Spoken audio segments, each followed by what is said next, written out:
오늘 하나님께서 우리 사랑하는 또 착하고 충성된 우리 은혜 영광의 귀한 성도들, 하나님께서 주목하시고 하나님이 기뻐하시는 우리 귀한 성도들에게 이 시간 성령께서 주의 종을 통해 친히 말씀하셔서 여러분의 침체되어 있고 또 혹은 죽어있는 그 영이 살아나서 하나님께 가까이 나아갈 수 있게 되는 이 귀한 아침이 되기를 간절히 바랍니다.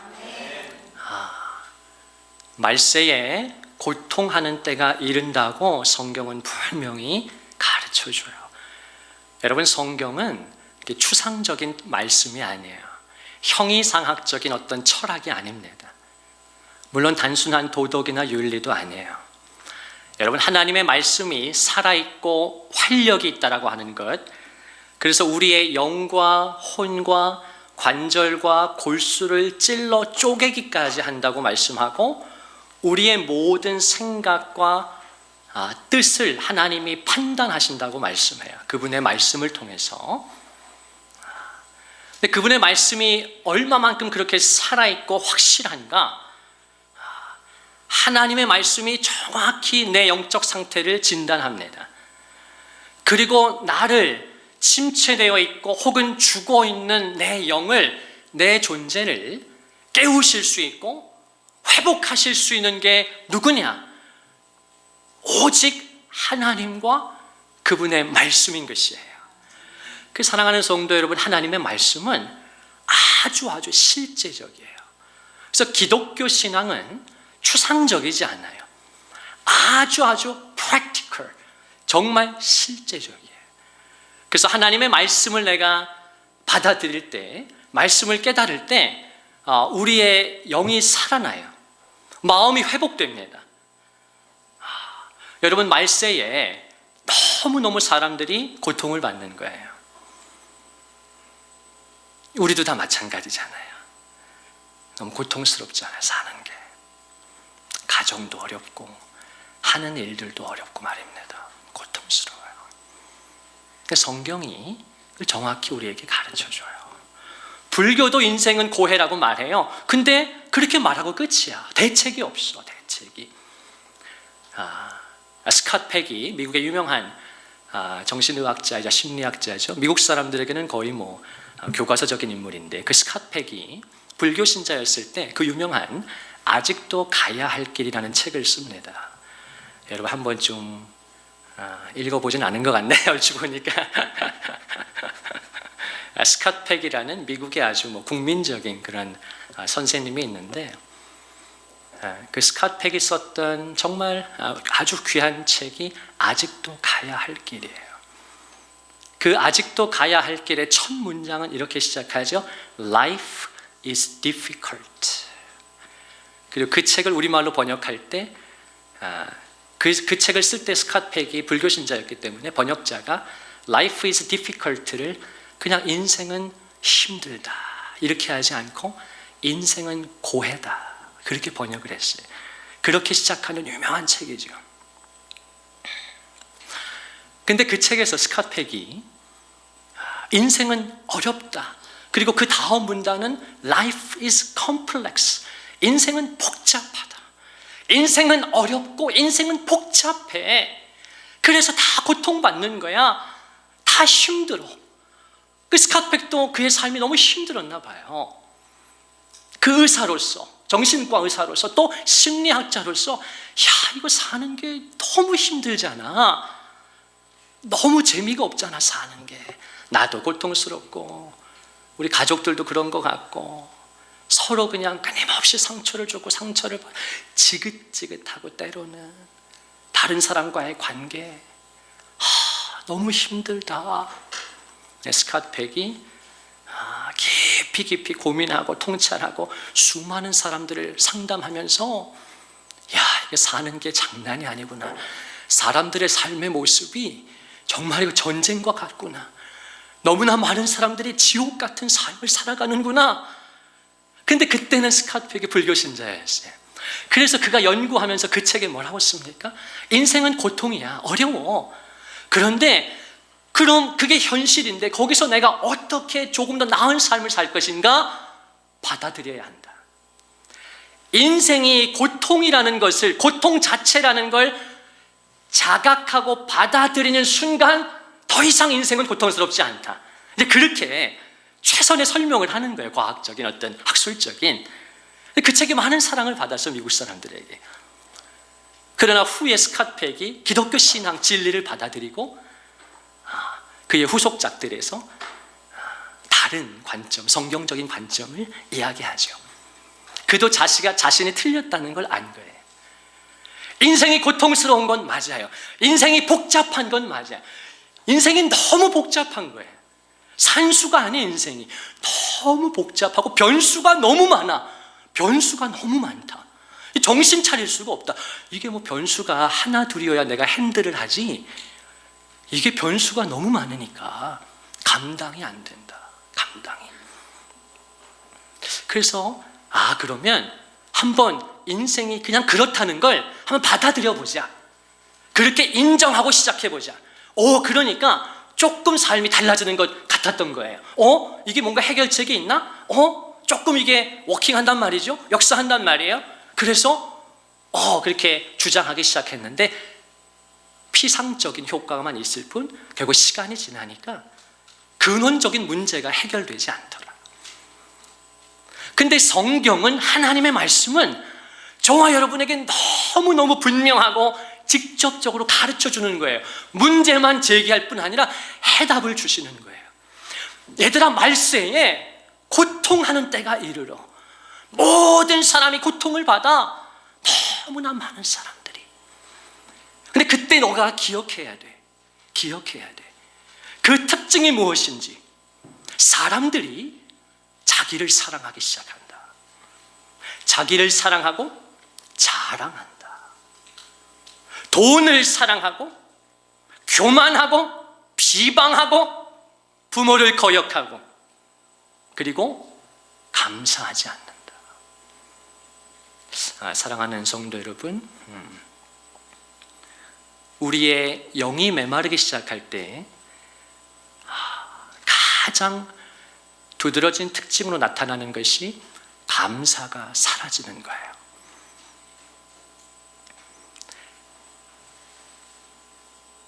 하나님은 영이시고 사람은 그의 형상을 따라서 영적인 존재로 창조되었는데 우리 속에 있는 깊은 그 영이 진짜 나죠. 내 속사람, 진짜 나. 겉으로 보이는 이 껍데기 말고, 한 줌 흙으로 돌아갈 이 껍데기 말고 진짜 나, 내 영 말입니다. 내 속사람. 내 속사람이 메마르기 시작할 때, 내 영이 죽어가기 시작할 때 가장 먼저 그리고 두드러지게 나타나는 특징이 있으니 감사하지 않는다는 거예요. 자, 영이 메마르면 감사하지 않아요. 그러면 어떻게 될까요? 영적인 세계에서 진공 상태는 없어요. 영적인 세계에서 진공 상태는 없습니다. 영이 메마르기 시작해서 감사가 사라지면 그 자리를 뭐가 차지할까요? 불평이 차지하기 시작해요. 불만이 막 그냥 솟아나요. 배우자에 대한 불만, 이 세상에 대한 불만, 교회에 대한 불만, 온갖 불만이 내 마음을 잠식해요. 그럼 어떻게 될까요? 누군가를 원망하기 시작해.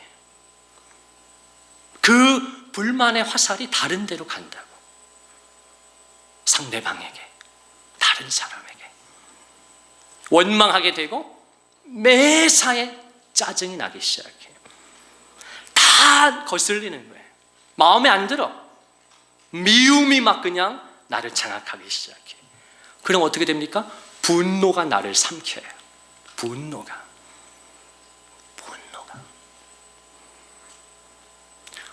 사랑하는 여러분, 불평은 마귀의 언어예요. 마귀의 언어다. 우리가 전혀 불평 없이 살아갈 수는 없겠으나 이 땅에서 우리는 불완전하니까. 그러나 성도요, 기억하셔야 돼요. 내가 지난 한 주를 살아오면서 하나님 앞에 또 다른 사람 앞에 또 배우자에게 감사하다고 여보 고마워. 참 감사해. 여러분, 제가 어제도 기사를 보다가 하나님께서 이렇게 영감을 주시는 거죠. 하나님이 설교자시니까.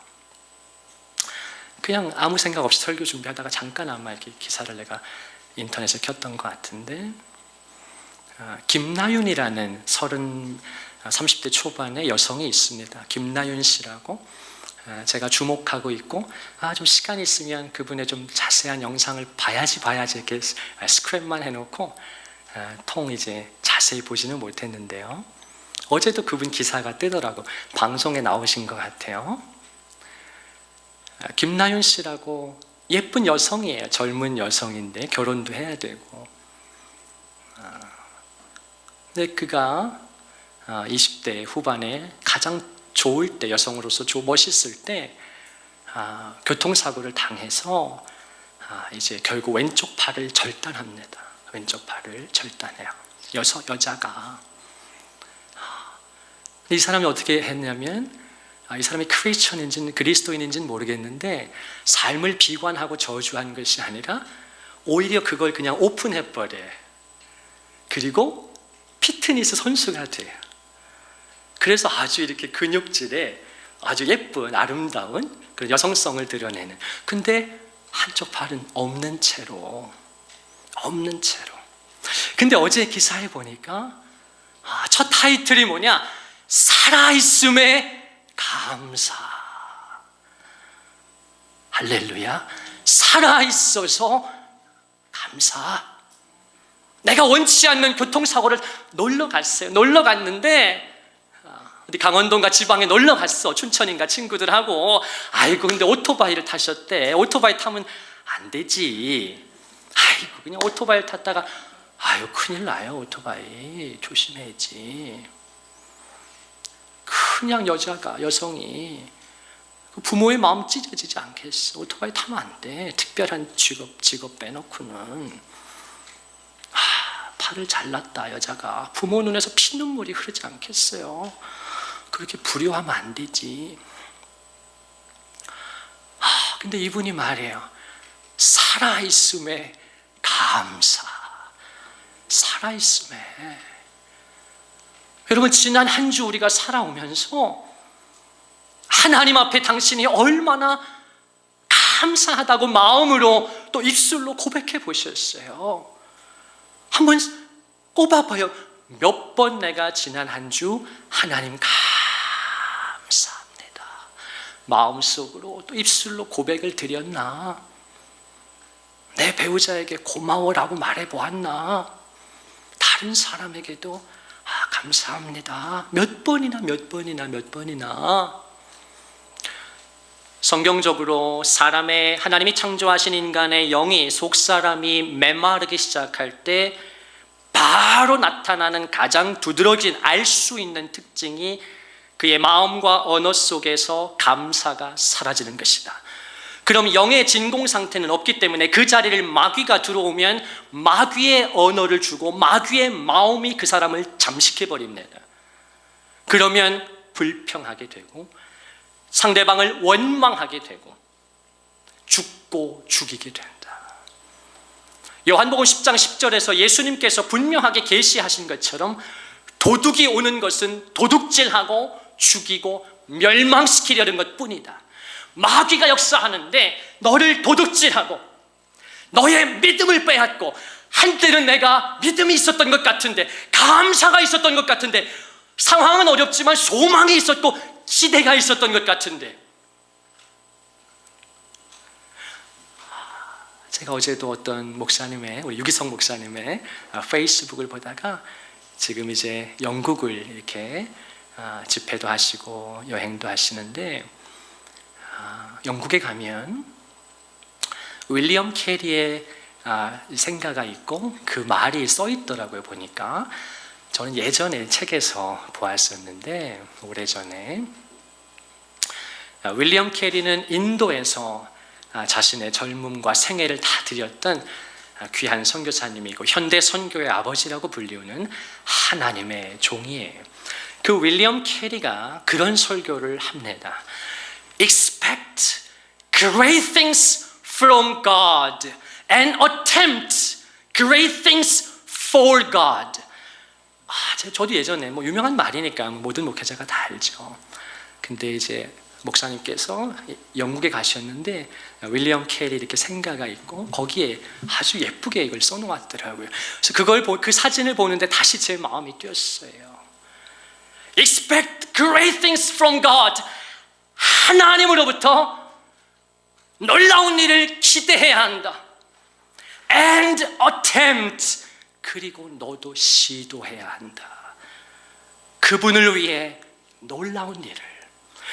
성도라고 하는 존재는, 거룩한 자라고 불리우는 성도는 예수 그리스도의 십자가 피 흘림을 통해 죄값 없이 죄사함 받고 구원받아서 내 이름이 하늘나라 생명책에 기록되고, 요한일서 5장 13절 말씀처럼 내가 하나님의 아들의 이름을 믿는 너희에게 이것을 쓰는 것은 너희에게 영생이 있음을 알게 하려 함이라. 하나님이 그가 택한 자녀들에게 영생을 주셨다는 것이에요. 하나님의 자녀가 되는 권세를 주십니다.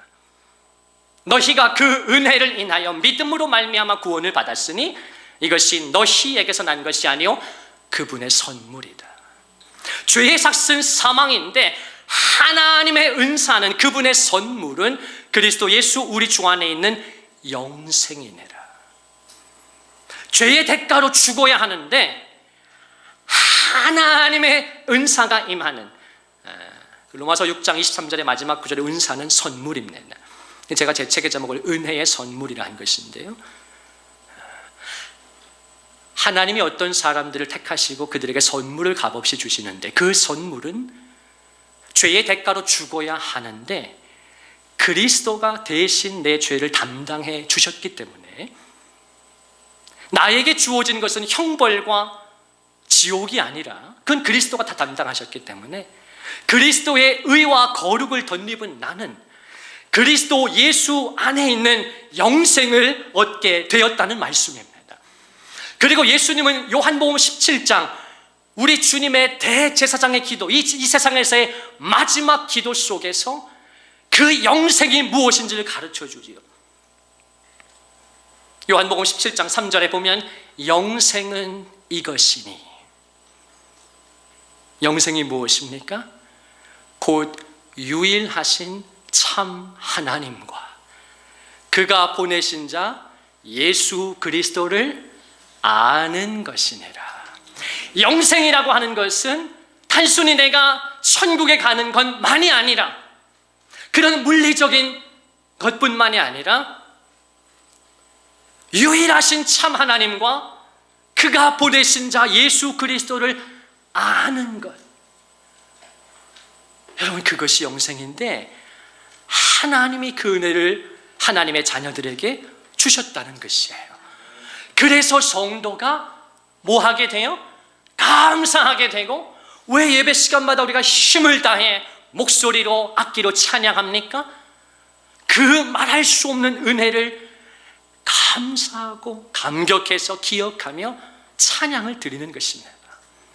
이것이 성도의 삶이에요. 내가 한때는 그 믿음이 있었던 것 같은데, 그 은혜가 너무 사무치게 고마웠던 것 같은데 지금은 어떠하신가요? 내 믿음은 점점 성장하고 내 믿음은 더 뜨거워지고 주님 나라 갈 때까지 그리스도의 장성한 분량에 이르기까지 성장하고 성숙하고 변화하고 완성으로 나아가야 하는데, 많은 성도들의 삶의 모습, 신앙의 모습이 다 과거형이에요. 내가 과거에는 이렇게 하나님을 섬겼던 것 같은데 기억도 나지 않아. 내가 마지막으로 뜨거운 감격 속에 예배를 드린 게 언제인지, 하나님 앞에 눈물을 쏟으며 기도한 것이 언제인지, 말씀을 볼 때 그 말씀이 정말 살아 운동력 있는 말씀으로 지금 주님이 내게 말씀하시는구나, 하나님이 내 영에게 말씀하시는구나, 그게 도대체 언제냐는 거예요.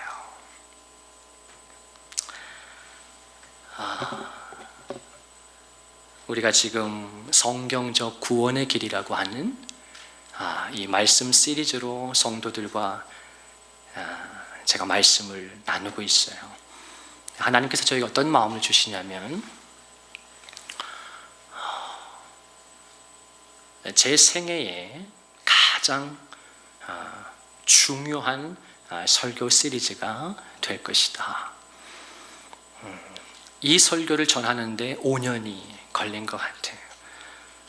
저도 준비가 되어지는 기간, 우리 성도들도 하나님의 말씀이 무엇인지, 그분의 말씀 앞에 선다는 것이 무엇인지, 하나님이 내 영에게 말씀한다는 건 도대체 어떤 것일까?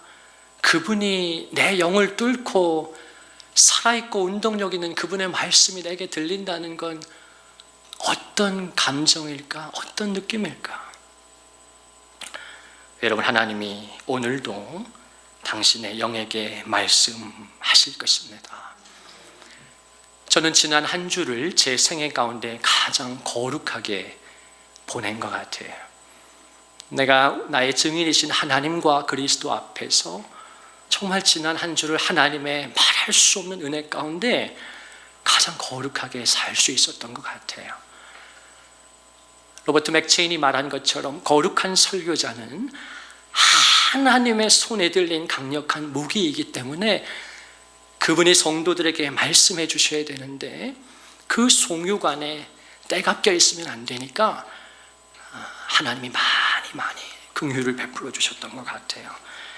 하나님의 은혜가 담임 목사의 최선과 또 성도들의 그 마음이 하나가 될 때 하나님은 그의 교회에 말씀하십니다. 우리 사랑하는 성도들께서 이번 이 성경적 구원의 길, 구원의 여정 시리즈를 통해서 정말 기독교 신앙의 체계를 확립하셔서 이 구원의 가치와 기쁨을 깨닫고 평생의 감사로 신앙생활 하실 수 있기를 바라고, 그걸 넘어서서 내가 정확히 기독교 복음과 신앙을 이해함으로 말미암아, 체험함으로 말미암아 다른 사람들에게도 정확히 복음을 전할 수 있는 성도들 되시기를 바랍니다. 베드로전서 3장 15절에 보면 너희 마음에 그리스도를 주로 삼아 거룩하게 하고 너희 속에 있는 소망에 관한 이유를 묻는 자들에게 대답할 것을 항상 준비하라 말씀하십니다. 하나님은 우리를 구원에 이르게 해주셨어요. 그리스도를 주로 삼아서 거룩하게 만들어 주셨습니다. 그 성도의 속에는 세상이 앗아갈 수 없는 소망이 자리하게 되는 것이에요. 소망의 하나님이 모든 기쁨과 평강을 믿음 안에서 너희에게 충만하게 하사 성령의 능력으로 소망이 넘치게 하시기를 원한다.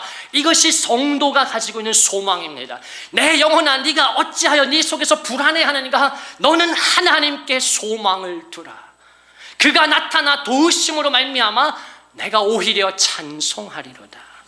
이것이 기독교 신앙이에요. 참된 성도의 두드러진 표지는 그의 마음 깊은 곳에 소망이 자리하고 있다는 것이에요. 그래서 세상에 속한 자들은 묻는다는 것이에요. 어떻게 네 속에 그 소망이 있니?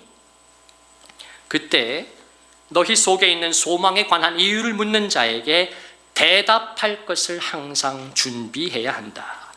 우리 감리교의 아버지인 존 웨슬리가 성경을 깊이 사랑하고 연구하는 가운데 이 성경적 구원의 길을 완성합니다. 그래서 가르쳐줘요, 감리교인들에게. 제가 지난 시간에 말씀드린 것처럼 그 성경적 구원의 길, 한 사람의 성도가 어떻게 구원을 받고 구원에 이르게 되는가. 빌립보 2장 12절이 말씀하는 것처럼 사랑하는 자들아 두렵고 떨림으로 너희 구원을 이루라고 했는데, 구원은 받아서 끝나는 것이 아니라 하나님 앞에 서는 그날까지 그 구원을 두렵고 떨림으로 이루어야 한다는 것이에요. 하나님의 은혜가 있고 그분의 역할이 있지만 내 역할이 있다는 것이죠. 자, 그 구원의 여정 속에서 처음과 마지막에 자리하고 그 전 구원의 여정을 지배하는 것은 지난 시간에 말씀드렸던 하나님의 은혜예요. 하나님의 은혜가 한 성도의 구원의 여정을 지배합니다. 로마서 6장 14절이 말하는 것처럼 너희가 이제 법 아래 있지 아니하고 은혜 아래 있습니다. Under grace. 성도는 이제 은혜 아래 거하게 되는 것이에요. 제가 지난 시간에 하나님의 은혜에 대해서 자세히 말씀을 드렸습니다. 오늘 두 번째 시간인데요.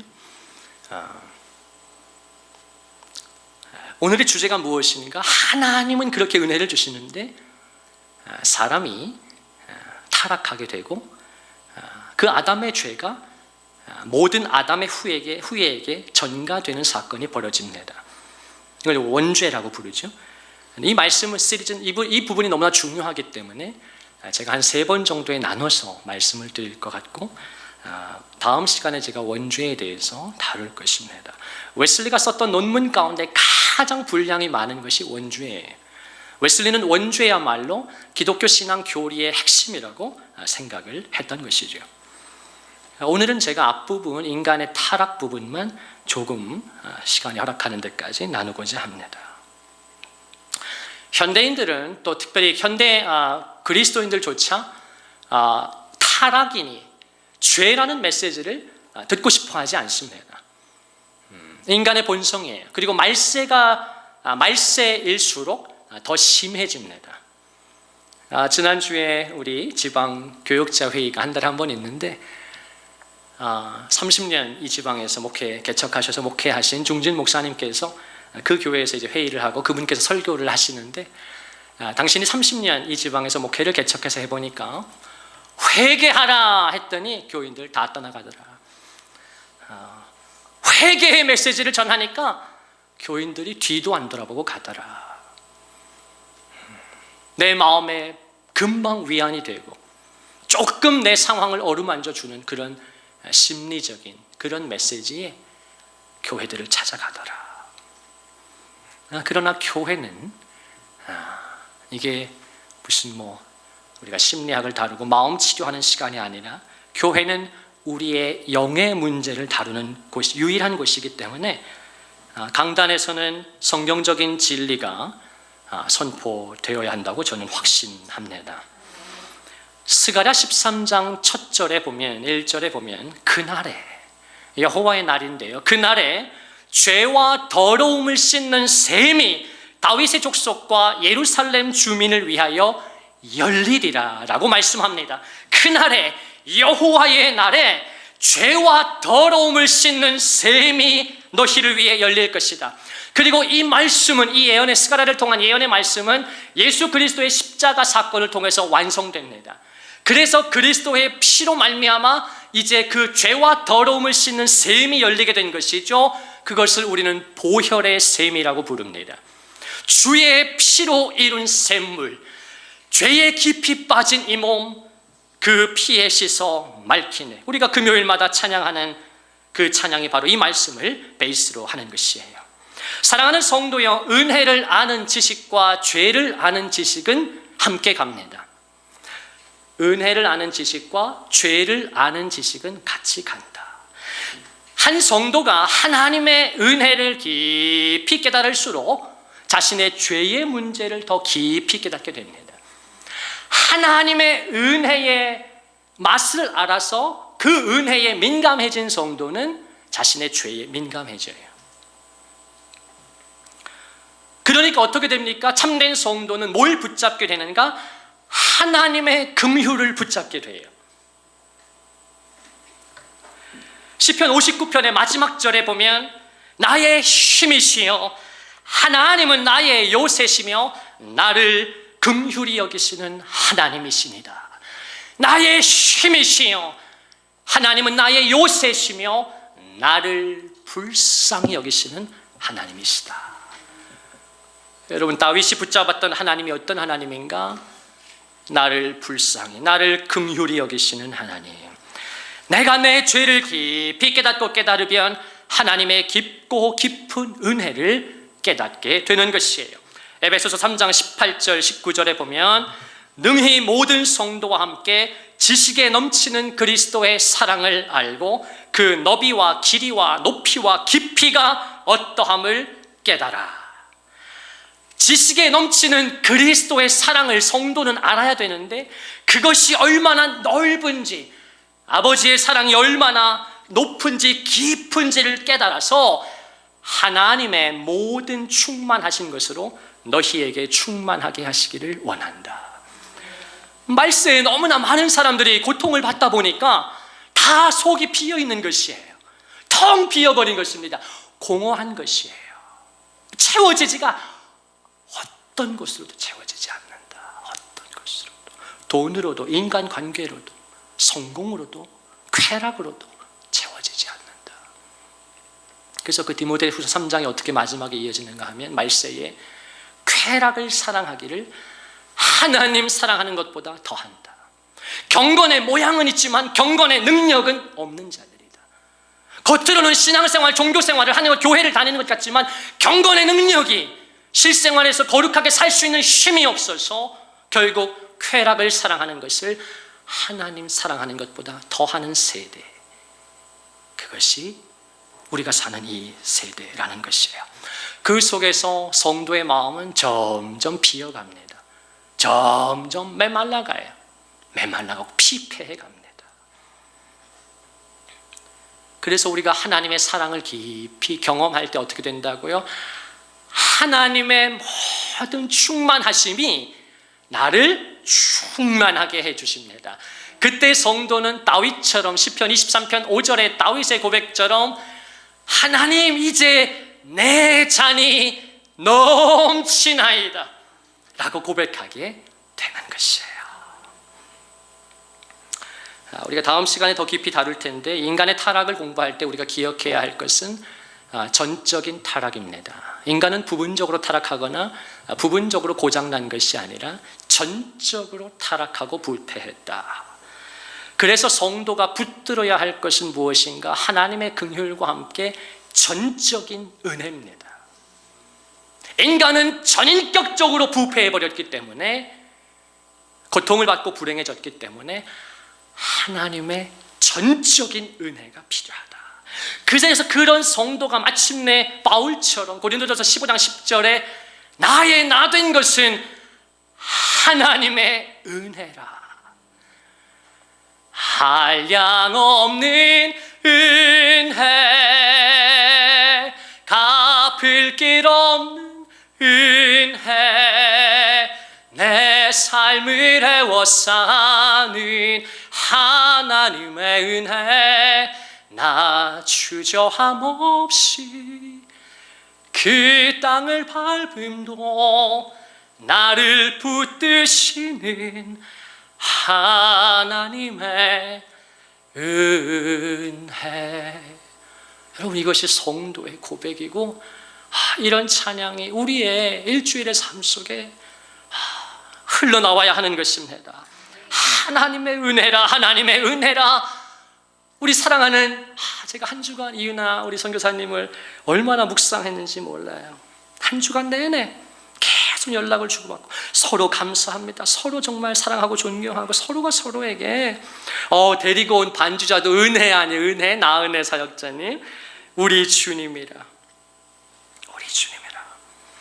제가 이유나 선교사님을 사랑하고 존경하는 이유는 다른 게 아니에요. 저랑 동갑이거든요. 81년생 동갑이에요. 내 아버지 세대가 아니라고. 나랑 똑같이 태어났는데, 같은 해에 나는 목회자의 가정에서 태어났는데 그분은 태어나서 얼마 되지 않아 부모가 헤어지고 30년 동안 엄마를 보지 못하고 할머니 손에 크지 않습니까? 그리고 30년 만에 그 엄마를 드디어 기적적으로 일본에서 만났는데, 이제는 드디어 내가 효도하고 행복하게 살 수 있구나. 웬걸 한국에 왔는데 말기암이 발견된 거 아니에요. 어떻게 그럴 수가 있어? 어떻게 드라마를 써도 어떻게 그럴 수가 있어?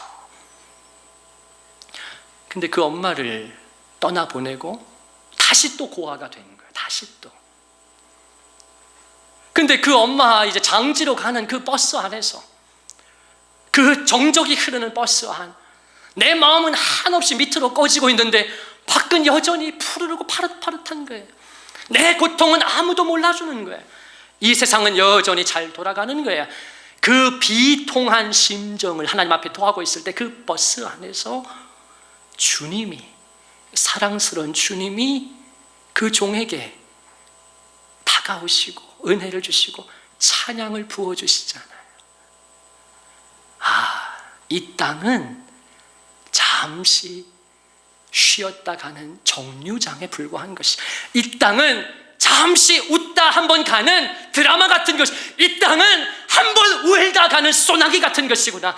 이 땅에 생명을 두는 자 썩어질 것이나 저 하늘에 소망을 두는 자 영생을 얻을 것이다.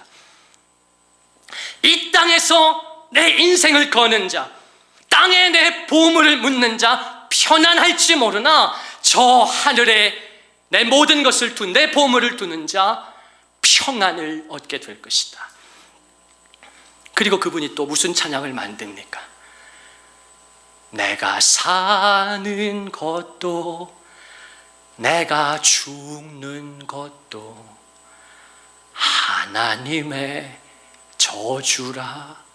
그렇게 하나님을 저주하는 게 아니라 내가 사는 것, 죽는 것, 내가 원해서 이 세상에 나온 것 아니듯이 나의 지혜로 이 자리에 서 있는 것 아니라 내가 사는 것, 내가 죽는 것 다 하나님의 은혜구나. 그 깊은 고통을 경험한 인생이 불평과 원망의 언어를 쏟아내는 것이 아니라 자신도 죽고 다른 사람도 죽이는 저주가 흘러나와야 되는데 마귀는 그렇게 하려고 하는 건데 지금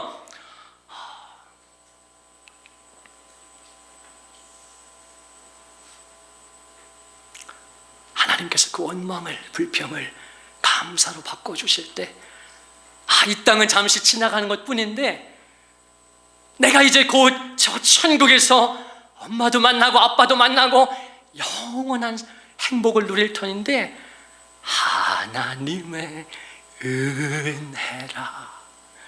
누구나 한 번쯤은, 누구나 꼭 한 번은 마지막이 있는데 이분이 그 어머니의 죽음을 통해서 그토록 보고 싶었던 그 엄마의 그 지난한 10대, 20대 방황 속에서 처절하게 살면서 보고 싶었던 그 엄마, 그런데 하나님이 어쩜 그렇게 그 엄마를 잔인하게 취하실 수가 있냐는 말. 근데 그 속에서 이 이은하 선교사의 마음속에 각인된 것이 무엇입니까? 누구나 꼭 한 번은 마지막이 있는데 하나님께서 그 종의 마음에 그걸 각인시켜 놓은 거예요. 너 이제 금방 내 앞에 오게 돼. 너 금방 내 앞에 오게 돼. 지금 너의 마음이, 너의 삶이 어디에 가고 있는 거야? 오늘 제가 본문을 거의 다루지 못할 것 같은데 오늘 이 창세기 2장과 3장의 인간의 타락을 성경이 가르쳐주고 그 3장 뒷부분에 보면 하나님께서 그 범죄한 아담을 찾아오십니다. 그리고 그 아담에게 뭐라고 처음 하나님이 말씀하십니까? 아담아, 네가 어디에 있느냐? 하나님이 자신을 버리고 배반하고 자신을 떠난 그 타락한 아담을 찾아가 주시는데 아담이 먼저 잘못했다고 하나님을 찾아온 것이 아니라 그는 숨어버렸는데 하나님이 그에게 다가오셔서 뭐라고 처음 말씀하십니까? 네가 어디에 있느냐? 그 말씀은 무슨 말씀이죠? 네가 지금 어디에 있니? 너의 자리가 어디니? 너는 피조물인데 내가 나의 영광을 위해 너를 창조했는데 네가 나에게 영광 돌리는 삶을 살 때, 나를 경외하고 예배하는 삶을 살 때 내가 모든 은혜와 기쁨과 복을 너에게 주는 것인데 에덴이라고 하는 그 동산의 이름 자체가 기쁨, 행복이라는 뜻인데 내가 너에게 모든 기쁨과 행복을 주려고 했는데 이렇게 주었는데 그걸 다 버리고 왕이 되겠다고 떠나간 너는, 그리고 너는 지금 어떤 길을 걸어가고 있냐고, 네가 지금 어디에 있냐고 주님이 물으시죠. 사랑하는 성도 여러분, 우리가 흔히 이 세상에서 쓰는 말처럼 인생은 속도가 아니라 방향이라고 이 세상 사람들도 지혜자들도 말하지 않습니까? 속도가 아니라 방향이라지 않습니까? 내가 하나님의 생각과 하나님의 계획과 관계없이 열심히 빠르게 산다고 한들, 그래서 멀리 급하게 갔다고 한들, 주님의 길이 아니면 그렇게 빠르게 간 만큼, 멀리 간 만큼 나는 돌아와야 하는 인생인 것을, 왜 예수께서 내가 곧 길이요 진리요 생명이라고 말씀하십니까? 나를 떠나서는 아무도 아버지께 갈 자가 없다, 아무도 구원받을 수 없고 행복하게 살 수 없다라고 왜 주님이 왜 내가 바로 길이라고 말씀하십니까? 이사야 55장 8절에 우리 하나님은 분명히 말씀하십니다. 내 생각은 너희 생각과 다르며 내 길은 너의 길과 달라서 하늘이 땅보다 높음같이 내 길은 너의 길보다 높으며 내 생각은 너의 생각보다 높다. 여러분, 무슨 말씀입니까? 지금 하나님은 이 아침에 아담에게 똑같이 물었던 것처럼 저와 여러분에게 똑같이 묻는다고 저는 생각합니다. 네가 지금 어디에 있느냐? 어디로 가고 있니? 무엇을 향해서? 어떤 방향으로? 만약에 너의 생각이 내 생각과 다르면, 너의 길이 내 길과 다르면, 네가 지금 열심히 애쓰고 달려가는 그만큼 너는 배나 고통스럽게 그 길을 걸어와야, 다시 와야 하는데, 스스로 지혜 있다고 하나 어리석은 자가 돼요. 왜 이스라엘 백성이 보름이면 갈 수 있는 그 가나안 땅을 광야에서 그들이 40년을 헤매다가 그것도 다 죽습니까? 하나님의 본심이 그들을 죽이고 싶었던 것입니까? 하나님은 계속해서 기회를 주시고 계속해서 그들의 마음을 돌이키시고 은혜의 표적을 계속 보여주시는데도 이스라엘 백성들이 끝까지 하나님의 생각을 구하지 않고 자기 소견에 오른 대로, 사사기가 분명히 말씀하는 것처럼 자기 소견에 오른 대로 행하였더라. 사사기가 거듭 그때의 이스라엘 백성들이 자기 소견에 오른 대로 행하였더라. 그들의 길이 하나님의 길과 달랐던 것입니다. 보름이면 갈 수 있는 그 약속의 땅을 40년을 헤매다가 그것도 모자라서 거기서 다 출애굽 1세대들이 죽고 맙니다. 하나님의 마음이 얼마나 아프셨을까요? 얼마나 하나님의 눈물을 쏟으셨을까요? 왜 하나님은 아담에게 에덴 동산에 선악과를 두신 것입니까? 각종 그 에덴의 모든 나무의 열매를 네가 마음대로 먹어도 된다. 그러나 선악을 알게 하는 나무의 열매만은 먹지 말아라. 그것을 먹는 날에는 네가 반드시 죽을 것이다. 마귀가 네가 정령 죽지 아니하리라. 그때 아담이 뭘 선택합니까? 네가 반드시 죽을 것이라는 하나님의 말씀을 가벼이 여기고 너는 결코 죽지 않는다는 마귀의 말에 자기의 인생을 겁니다. 하나님을 의심하고 하나님을 불신하고. 사랑하는 성도 여러분, 하나님께서 에덴에 모든 걸 주신 하나님이 왜 단 한 가지를 금하십니까? 왜 선악을 알게 하는 나무를 만들어 놓으신 것입니까? 아담은 에덴에서 왕이었습니다. 신의 방불한 존재였습니다. 모든 권세를 가지고 있었고 모든 권위 위에 있었습니다.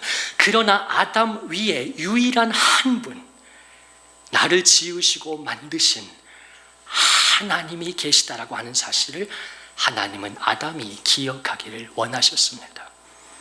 사람을 지으신 하나님은 인간의 본성이 얼마나 부패하고 악한지를 아셨기 때문에 모든 것을 주면, 여러분들도 시쳇말로 직장에서 그런 말 쓰시지 않습니까? 호의가 반복되면 걸린 줄 안다고요. 참 이 세상의 말세에 이 기독교 진리는 아니지만 이 세상의 반쪽 진리들도 굉장히 우리에게 통찰력을 줍니다. 인생은 속도가 아니라 방향이다. 호의가 계속되면 그것을 권리로 한다. 사람이 얼마나 악한가. 내가 호의를 베풀면 처음에는 감사해요, 웬일이에요, 웬 은혜예요, 웬 호의예요, 고마워요, 기쁨으로 하고 감사로 하다가 그 호의가 반복되니까 당연하게 생각하고 감사하지 않는다. 이게 인간 군상들의 양태입니다. 하나님은 그것을 너무 잘하셨기 때문에 모든 은혜와 복을 아담에게 주시고 한 가지만을 금하신 거예요. 아담이 불가항력적으로 선악과를 따먹은 것이 아니란 얘기를 하는 것입니다. 어려운 시험이 아니었다는 것이에요. 두 가지를 주고 하나를 금하신 게 아닙니다. 세 가지를 주고 하나를 금하신 게 아니에요. 만 가지가 넘는, 수만 가지가 넘는 은혜와 복을 주시고 하나만을 금하신 것입니다. 너의 자리를 기억하기를 바라는 주님의 마음이에요. 그 하나님이 잔인합니까? 그 하나님이 무정합니까? 아니에요. 저는 그 모습에서 하나님의 겸손을 보고 하나님의 무한한 인자하심을 봅니다. 저까짓 게 뭐라고 하나님이 내게 만 가지 은혜를 주셔야 한단 말입니까? 안 주셔도 그분은 하나님이신 것을. 그러나 선하신 본성의 하나님이 내게 모든 은혜와 복을 주셨습니다. 그리고 한 가지만을 금하신 것입니다. 너의 피조물 됨을 알고 하나님의 하나님 되심을 알아서 그분을 경배하고 예배하고 찬양하는 삶을 살아야 한다. 먹든지 마시든지 무엇을 하든지 다 하나님의 영광을 위해서 해야 한다. 여러분, 이것이 무거운 계명이 아니라는 것입니다. 하나님은 아담에게 모든 복을 주시고 최소한의 한 가지를 요구하셨던 거예요. 사랑하는 성도요, 하나님은 이 아침에 저와 여러분에게 똑같이 요구하시고 말씀하신다고 생각합니다. 하나님은 저와 여러분에게 우리의 가정과 내가 하는 일들 속에, 교회에, 우리의 자녀들에게 상상할 수 없는 은혜와 복을 주셨고 지금도 주고 계시며 지금도 말씀하고 계시며 다가오고 계시고 우리가 저 하나님 앞에 설 때까지 우리를 붙들어 주실 것입니다. 하나님은 만 가지의 은혜를 주시는 하나님이세요. 그리고 하나님이 당신에게 한 가지를 요구하시는 것입니다. 너의 선택으로 네가 오늘 감사하는 삶을 살 것인지 여전히 불평하고 저주하는 삶을 살 것인지, 네가 하나님을 경외하고 그분의 주권을 인정하고 그분의 통치를 받아들이고 그분에게 순복하면서 겸손하게 너의 남은 삶을 기쁨과 감사로 걸어갈 것인지, 네가 주인 되어서 내가 지금 가는 길이 하나님의 길과 맞는지 알지도 못한 채, 내 생각이 하나님의 생각과 합한지 알지도 못한 채 여전히 내 소견에 옳은 대로 그렇게 걸어갈 것인지 하나님은 이 아침도 우리에게 묻고 계신 것입니다.